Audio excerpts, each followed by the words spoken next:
Fondly, you thought about all the best memories you made this summer. Lee was there for some, but there were still many you hadn't filled her in on yet. You reminisced about a moment from your summer. You moved on to talk about her. Hopefully I can mention things from the Derek DLC. That'd be great. You reminisced about a moment from your summer.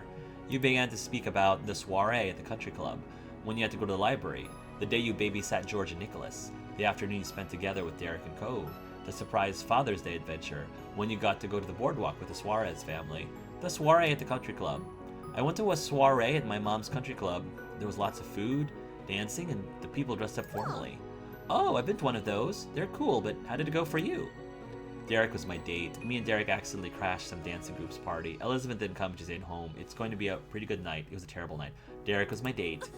No way! You asked him on a date? Like a date? Yeah. Ooh! This is unreal, Hark. Hopefully I can tell her about the kiss, too. After laughing a bit, you dove into telling Lee everything about your night with Derek. You enjoyed sharing that memory with her. You reminisced about a moment from your summer. You began to speak about the day you babysat George and Nicholas.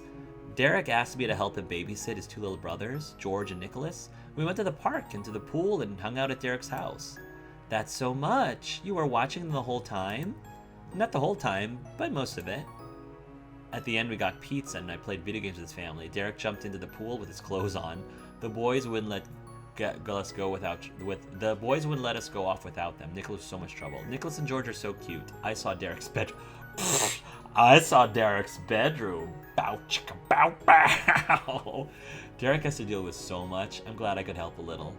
I know what it feels like to be the older one of the group now. Normally, I would say this. Derek has to deal with so much. I'm glad I could help a little. But just from the pure, hilarity of it, I'd be like, I saw Derek's bedroom. Bow, chicka, bow, bow. Yeah, I saw Derek's bedroom. Yeah? What's it like? It looks just like Derek, neat and sporty. I can see it now. Alright, well, let me tell her what I really would have said. Derek has to deal with so much. I'm glad I could help a little. Aw, you're nice. I bet you helped a ton. Thanks. No. Derek's bed, that's a more fun, this was a more entertaining conversation. I can see it now.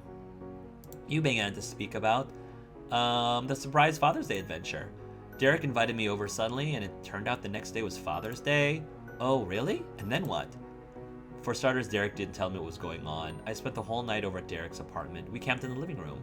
Me and Derek had to rush back to my house to see if Elizabeth was okay. Baby Castle was almost invaded by a grown-up. Derek cares a lot about me. I kind of thought so. That's super cool.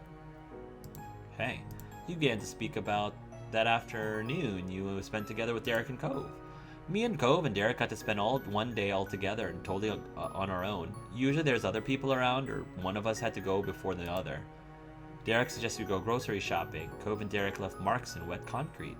We made lemonade and it was great. We had a big water balloon in the neighborhood. I heard the word colander for the first time. Me and Derek had to work together when Cove cut himself.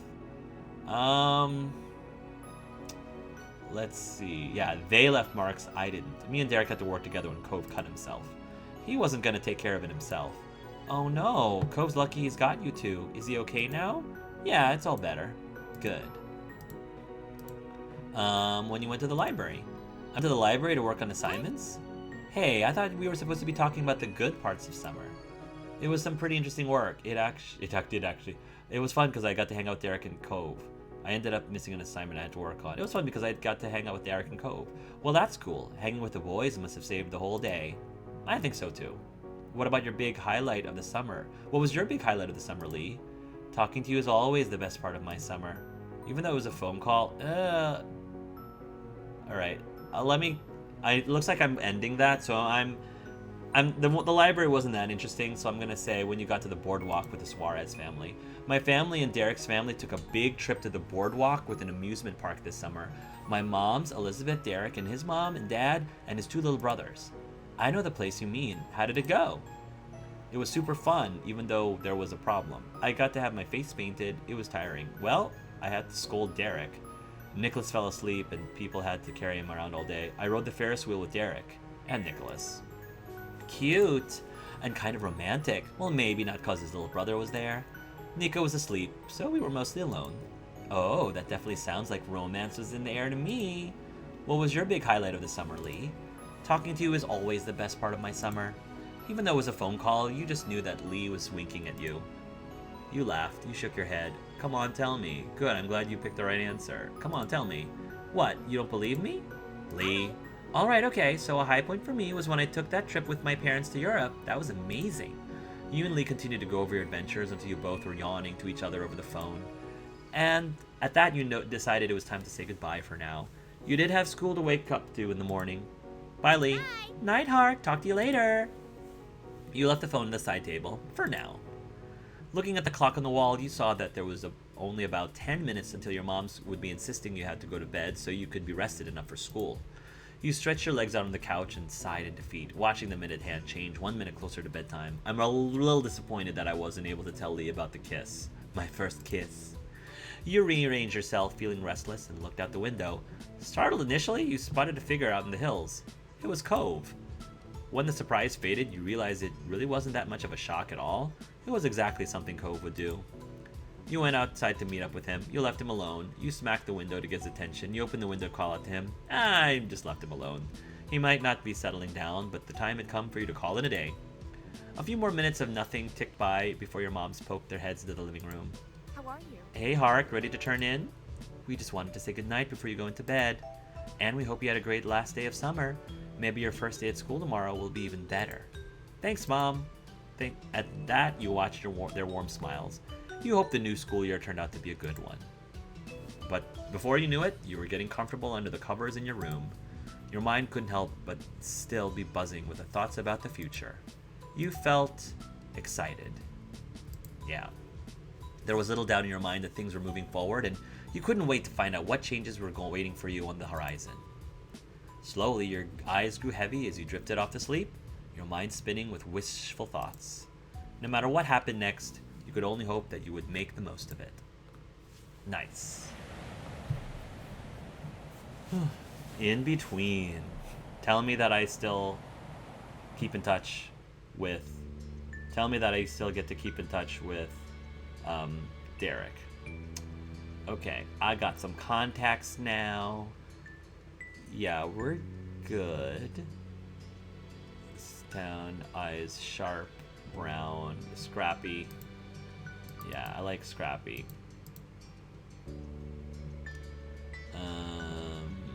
Change page. I have contacts now. No more glasses. No more glasses. And yeah. This is all good. Ring. Plain, pattern, jewels, jewel, none. I'm gonna say there's a pattern. Nose ring, none. Headscarf, yeah, none. It's cool that they had the headscarf in there. Okay. Lots of details. Okay, done. My feelings for Cove. Indifferent. Locked out of love because love has a special requirements. Check the tutorial. Yeah, not in love because I haven't been paying attention to Cove at all. Directly indifferent. Yep. Crush, fond, indifferent, direct, relaxed, nervous. Ready. Begin step 3 at direct, indifferent. Begin step 3 at direct indifference. Yep. Cove's customization. Personality? Moderate. Yeah. I mean, whatever. Mixed. Studious and sporty. He was really sporty before, so I'm just gonna see what happens when he's like studious. And then moderate is fine. Candid. Yeah. Sure. I don't want to be cold, but let's see him being studious. The start of classes ended and relaxed. 3 days of summer. It didn't take long for you to get back into the swing of the school year routine. Schedules and homework became the new normal. Derek wasn't around nearly as much, to his great dismay. With school itself and after-school activities, there weren't many opportunities for him to take the trip out to your neighborhood. Especially because he was always at some training camp or a new regimen with a strict schedule. The two of you were usually stuck with merely telling each other about what was happening in your lives instead of sharing your days in the same place. But he was always good at anticipating things and being prepared for them. Derek knew he wouldn't be able to be with you that much going forward. That was probably the reason he pushed any notion of the two of you liking each other as only a concept for way in the future, when you were adults and had taxes. I love how much of a planner he is. Or at least one of the reasons he never fully accepted it, you were sure. But you still kept in touch over the phone as best you could. You kind of lost contact as time went on. No, you still kept in touch over the phone as best you could. The Jeremy kid did disappear after that summer, and no one ever heard from him again. When he went, where he went, or what he might be up to was a mystery. I don't care. More summers came and went like the waves on the shore coming in and out. In your second year of high school, someone new started to visit Sunset Bird, a sunny girl named Terry Brooke. She was a friend Cove made due to them both being ocean obsessed. With how often you ended up interacting with her and how openly sociable she was, Terry became part of your friend circle as well. Terry was tight with another girl who you had known distantly from school for a long time, Miranda Eckert. You saw more and more of her as time went on, thanks to Terry and Miranda's own outreach. After a while, Miranda developed a real friendship with both you and Cove too. As for your home life, the Angels also had developments. Changing laws and public perception countrywide made it possible for your moms to openly wear their wedding rings without question. Though they had wedding years ago, it was only recently that the union was officially recognized everywhere in the US. That was a good day, to say the least. I can definitely relate. Elizabeth came into her own and stopped being quite as irritable. She'd no longer worried about perceived childishness as she grew up for real. Good. She didn't even mind being called Lizzie again, although most people used Liz. She eventually graduated high school and moved out to attend college in another state. It was a lot for you to readjust to your older sister being gone. Liz never let you forget her role in your life, though, and kept in touch. Cove's relationship with his family improved over the years. Kyra visited several times after that summer, and things became easier between the two. He was also closer with his dad than ever before. You knew they talked more, and that helped prevent a lot of friction before it could start. Cove had become so much more outgoing than when you had first met him. He was so bright, he shone. He would willingly join conversations, make jokes, and put in an effort not to use overly blunt phrasing. Unlike his younger days when he wasn't too committed to any interest, Cove focused his attention on studying more seriously as his schooling went on. Unadulterated indifference. Between the two of you, things were the same as they'd always been. You and Cove were simply people who lived next door to each other.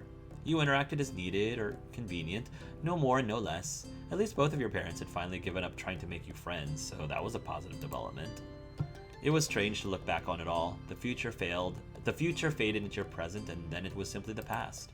Even the most fundamental parts of your life couldn't last forever. You felt that the most pointedly the day you inevitably graduated high school.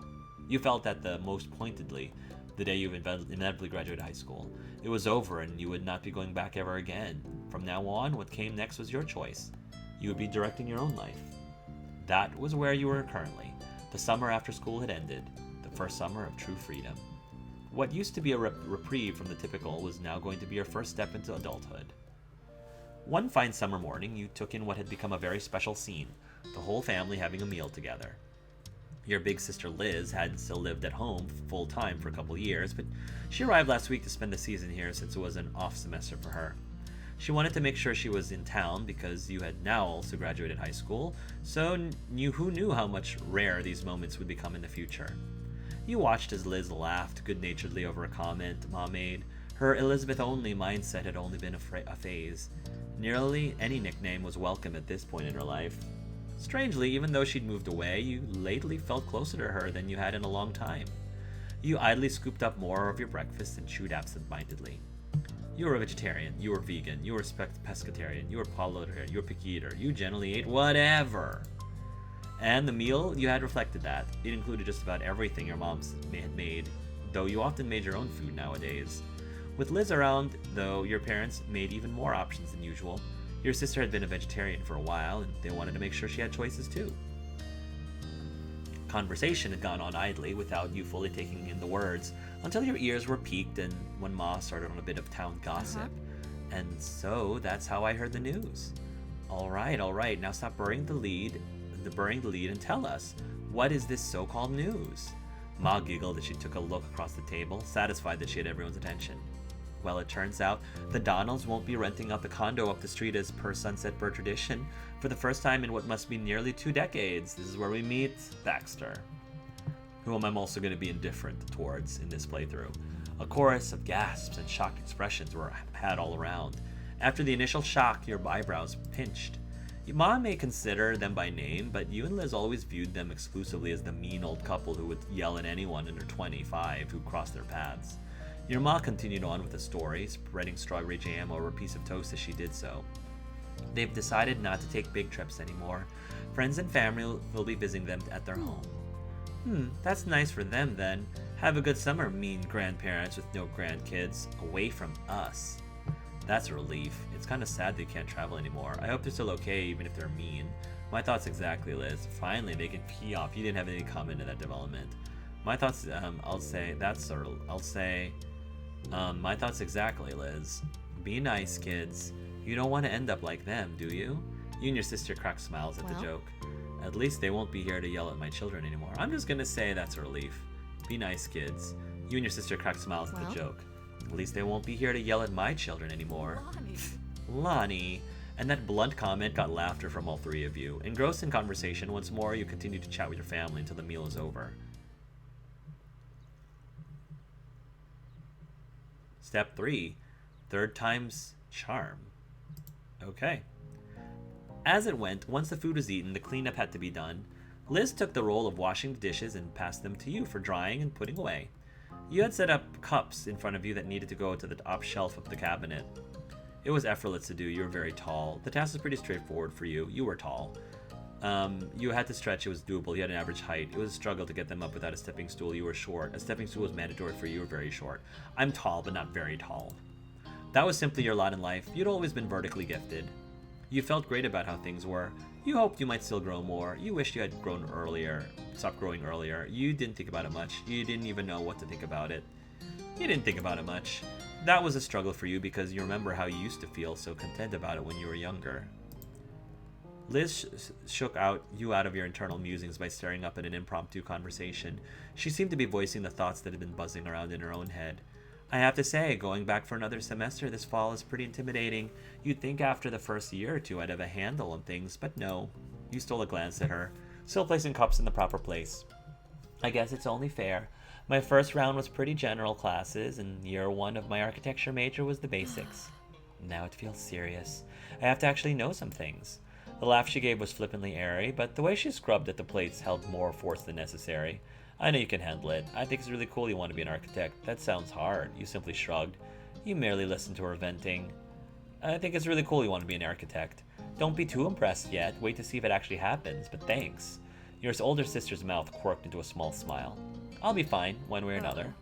Oh, but I'm not trying to scare you away from college, if that's even your plan. What's going on with that, anyway? I actually have established I'm a good student, so probably not being scared away from college. You have a solid plan set for a long time. You came to a firm conclusion recently.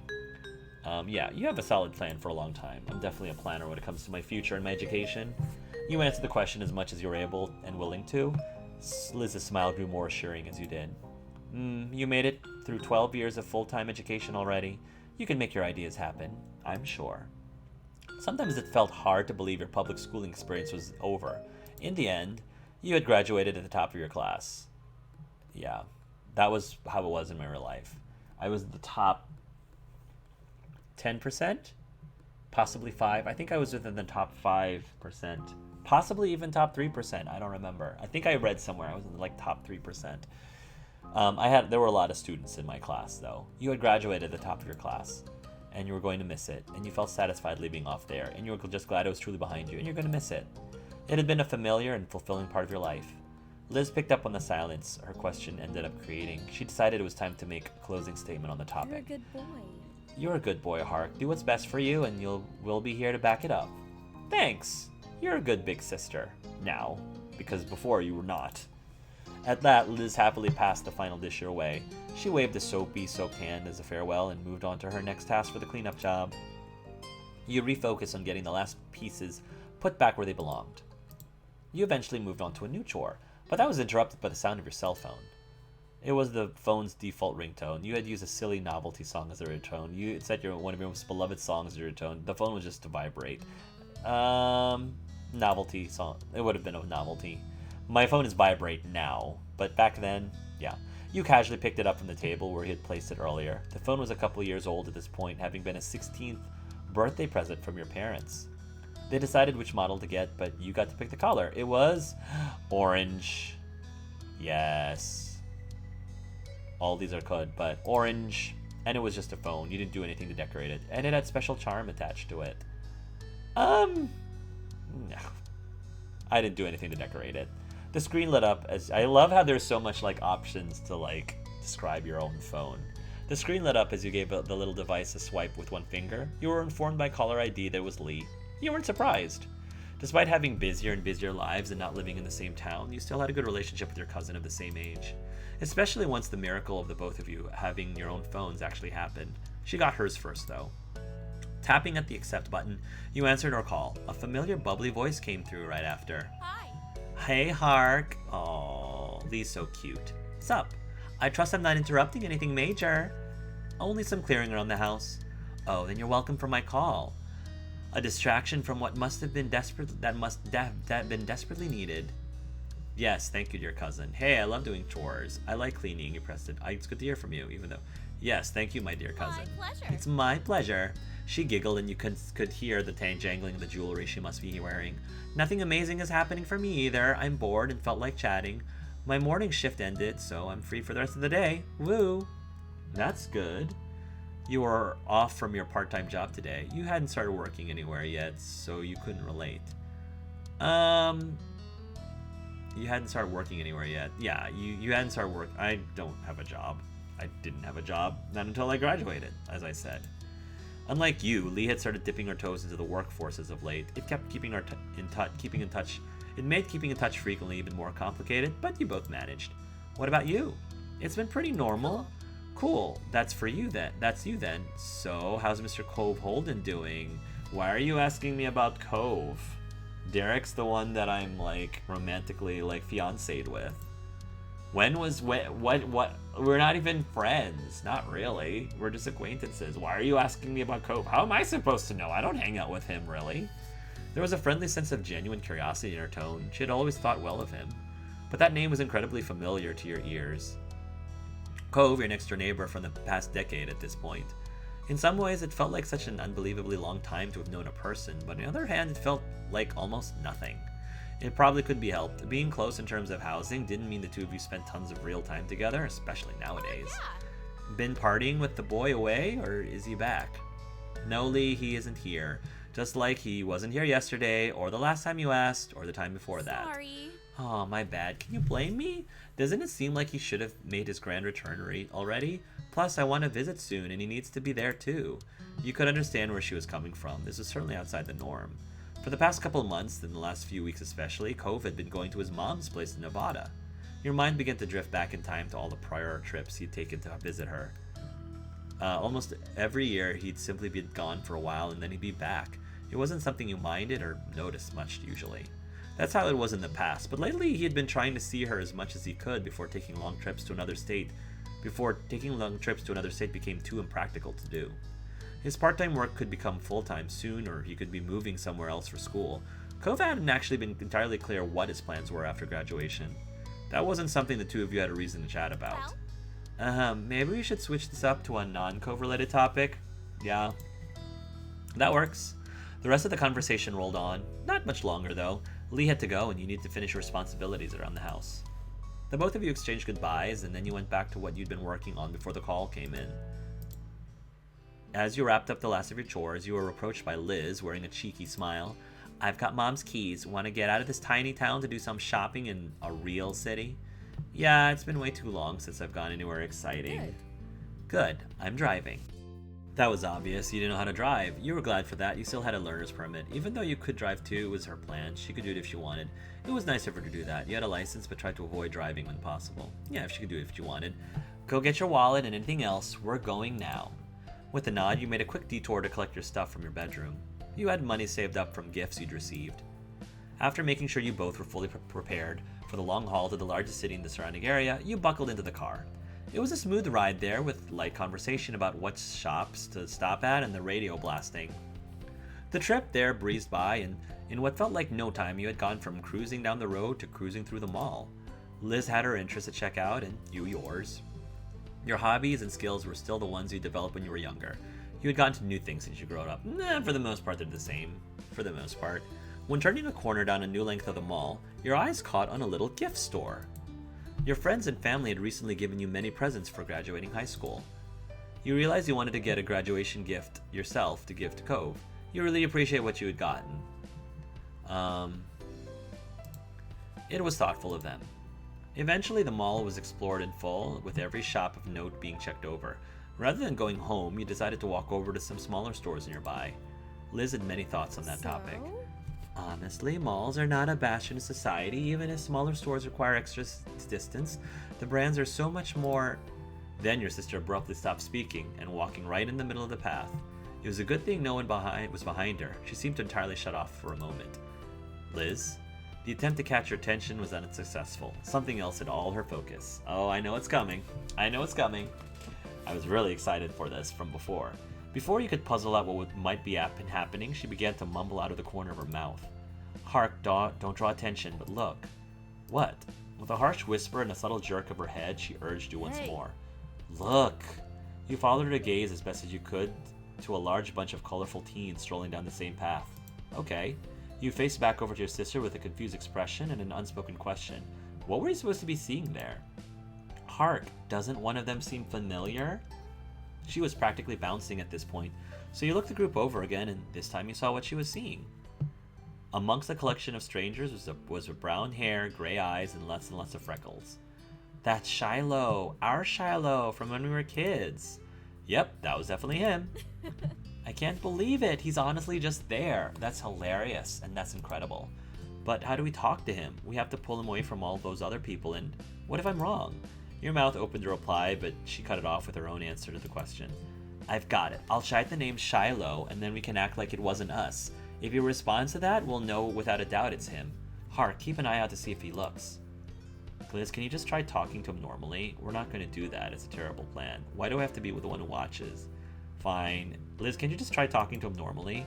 Likely without even hearing what you had to say, Liz put her plan into action. Shiloh! She loudly projected the word across the way and then put on an act of casualness, turning her head away from the scene while brushing at the skirt of her dress. In a supremely awkward moment, you could only stand there as the tension in the area shifted to the two of you thanks to your sister's shout. But of the many startled bystanders who became altered to your presence, one of them was the boy. From a distance, his large eyes met yours. He looked. A wide grin took over Liz's face. She pushed the rim of her sun hat up and away from her face while swishing back around to get her old friend directly. Shiloh! Waving, she stepped a bit closer to express her intention to meet without really closing the gap. She wanted him to come to her. Who you presume to be Shiloh looked surprised at the call-out. He stole a quick glance at the crowd he was with and hesitantly glanced back your way. He was trying to double-check something. Liz remained steadfast with her gaze trained on him, and ultimately he broke away from the rest of them. After a light foot jog across the brick path, the young man pleasantly presented himself in front of Liz and you. Hi, I like your hat. Just that simple greeting and Liz giggling. Hello, I'm not sure if you remember this, but I'm Lizzie and that's Hark. We were all friends when we were little kids. His already wide eyes grew even larger, their gaze darting between you and Liz. His previously chipper demeanor faded into something delicate. I'm really sorry, but I think you have the wrong person. You could tell not being instantly recognized was going to make this exchange more of a challenge. Still, Liz was undeterred. It was a long time ago. You were really young. I get why you feel like that. However, I'm positive I'm right. You're exactly the same. That face, the freckles, how genially you try to phrase things. You're even still wearing a hat. Instinctively, he looked up at his headwear with creased eyebrows, not making the connection on why the hat meant something to her. We knew each other, okay? An uneasy smile settled on him as a silence followed Liz's speech. He was picking his next words carefully. And then the quiet was obliterated by a new voice bursting into the conversation. Shiloh, what are you doing? The rest of the group already left. A field trip is not a vacation. We are on a schedule. Startled, Your head snapped towards the path. A distinctly unhappy individual with piercing magenta eyes, dark brown skin, and a sharp jaw stormed your way. He carried a cloud of authority with him, despite looking like he wasn't even 18 yet.